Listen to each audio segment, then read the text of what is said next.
Good morning, good afternoon, good evening, जो जिस time पर देख रहे हो। आज का जो टॉपिक है मेन, वो है प्रकाश तरंग और ध्वनि तरंग में अंतर। ये फिजिक्स का टॉपिक है, 11th क्लास। प्रकाश तरंग और ध्वनि तरंग। प्रकाश एक तरंग है, ध्वनि भी एक तरंग है। इन दोनों में अंतर क्या है वो आज आपको समझना है। चैनल में जो नए हो चैनल को सब्सक्राइब कर लेंगे तो आगे आने वाले वीडियो का भी नोटिफिकेशन मिलता रहेगा। तो टॉपिक मेरा है प्रकाश तरंग और ध्वनि तरंग में अंतर। प्रकाश तरंग एक साइड में हम कर देते हैं ध्वनि तरंग। ठीक, प्रकाश तरंग और ध्वनि तरंग में अंतर। तो प्रकाश तरंग की बात यदि करें तो प्रकाश तरंग जो होता है वो अनुप्रस्थ होता है। प्रकाश तरंगें जो होती हैं क्या होती हैं? अनुप्रस्थ होती हैं। ध्वनि तरंगें जो होती हैं वो अनुदैर्ध्य होती हैं।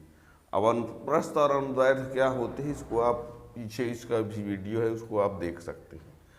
तो प्रकाश तरंग जो होती हैं वो अनुप्रस्थ होती हैं और ध्वनि तरंग जो होती है अनुदैर्ध्य होती है। एक बार हम आपको बता देते हैं, फिर लिख भी दे रहे हैं, लिख देंगे, ठीक है ना। तो प्रकाश तरंग जो है अनुप्रस्थ होती है, ध्वनि तरंग जो होती है अनुदैर्ध्य होती है, पहला पॉइंट। दूसरा पॉइंट ये है कि जो प्रकाश तरंग की चाल होती है वो बहुत ज़्यादा होती है।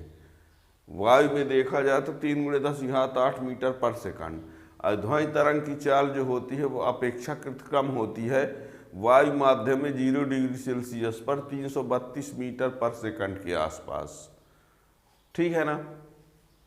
और ये बता दें, प्रकाश के संचरण के लिए किसी माध्यम की आवश्यकता नहीं होती है और ध्वनि तरंग के संचरण के लिए माध्यम आवश्यक होता है। एक बात और बता दें, प्रकाश तरंग की चाल जो होती है वो विरल माध्यम में अधिक होती है, सघन माध्यम में कम। जबकि ध्वनि तरंग की चाल इसका उल्टा होता है, सघन में ज़्यादा होती है, विरल में कम होती है, ठीक है। और प्रकाश तरंगों का ध्रुवण हो सकता है और ध्वनि तरंगों में ध्रुवण का गुण नहीं होता है। तो ये 5 अंतर हैं, ठीक है ना। तो इसमें हम लिखे दे रहे हैं, पहला पॉइंट, ये तरंगे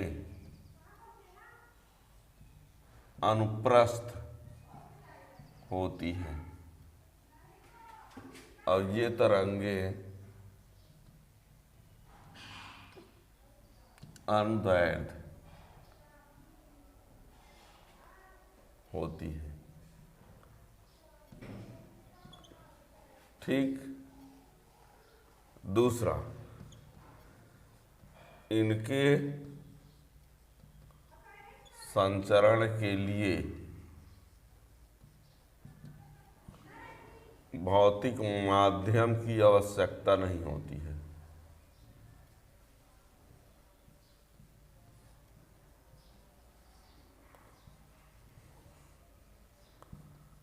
इनके संचरण के लिए माध्यम की आवश्यकता नहीं होती है और इनके संचरण के लिए माध्यम आवश्यक है। इनके संचरण के लिए माध्यम आवश्यक है।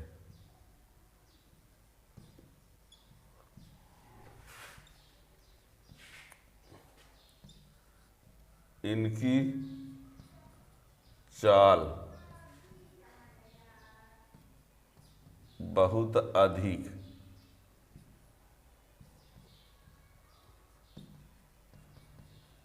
(3×10⁸ मीटर पर सेकंड होती है। इनकी चाल बहुत अधिक, वायु में 3×10⁸ मीटर पर सेकंड, और इनकी चाल अपेक्षाकृत कम, वायु में 0 डिग्री सेल्सियस पर 332 मीटर पर सेकंड होती है। इसका मतलब क्या है, यहाँ इनकी चाल, ध्वनि की चाल वायु माध्यम में 332 मीटर, लेकिन ये 0 डिग्री सेल्सियस पर है। यही अलग अलग ताप पर इसका मान अलग अलग होता है।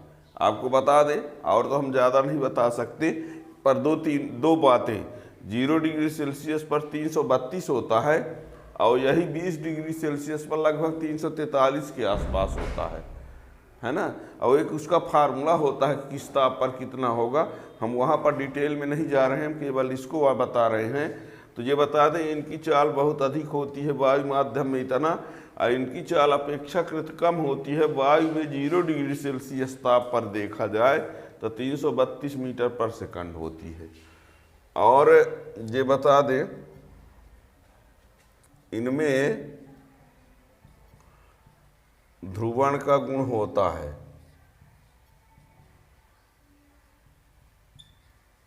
ध्रुवण का गुण होता है, और इनमें ध्रुवण का गुण नहीं होता है।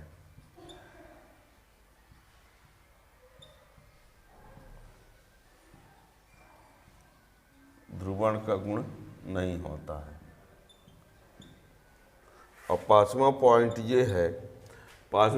ये है कि विरल माध्यम में इनकी चाल जो होती है अधिक होती है, सघन में कम। यानी विरल माध्यम में प्रकाश तरंग की चाल सघन माध्यम से अधिक होती है, और इसमें विरल माध्यम में ध्वनि तरंग की चाल सघन माध्यम से कम होती है। तो एक पॉइंट ये भी है।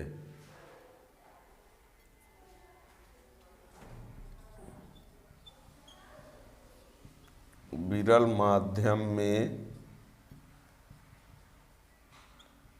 इनकी चाल सघन माध्यम से अधिक होती है।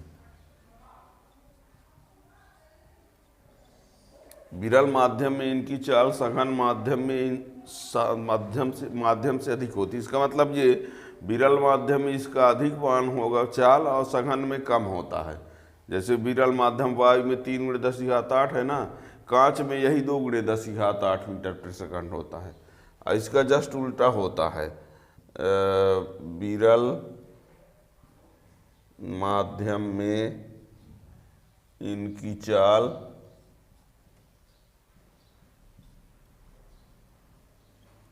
सघन माध्यम से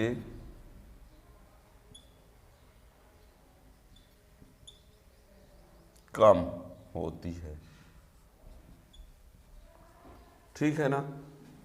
तो ये रहा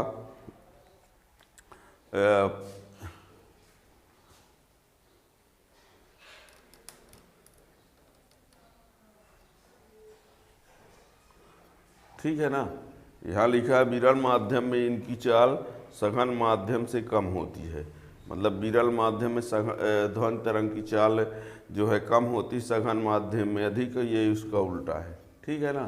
तो ये अब ये आपको बता दें, कहीं कहीं ये प्रकाश तरंग जो होती है, एक बात और बता दें, प्रकाश तरंग जो है वो विद्युत चुम्बकीय तरंग है। प्रकाश जो है क्या है, विद्युत चुम्बकीय तरंग है।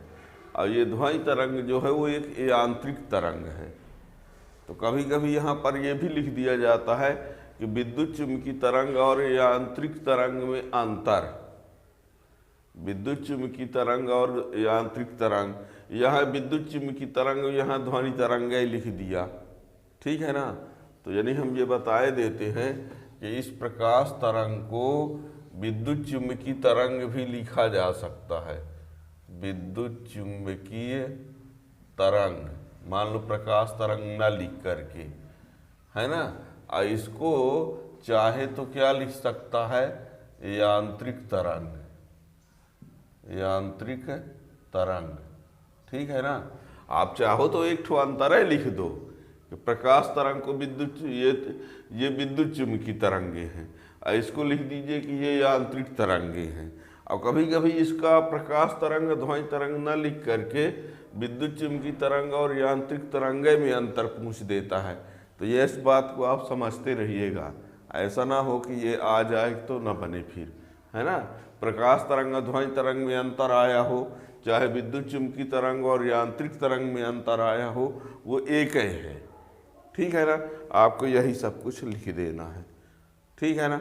यहाँ पर ये 332 मीटर पर सेकंड लिखा हमने, कोई अलग वैल्यू भी लिख सकता है ना। लगभग जो है 332 है 0 डिग्री सेल्सियस पर। हमने कहा ना कि 20 डिग्री सेल्सियस पर यही क्या होता है, ये 343 के आसपास होता है। ये ताप पर निर्भर होता है इसका मान, ठीक है ना। तो ये रहा। अब यदि आपके समझ में आ गया तो चैनल को सब्सक्राइब कर लेंगे तो दूसरे भी वीडियो का नोटिफिकेशन मिलता रहेगा। Thank you.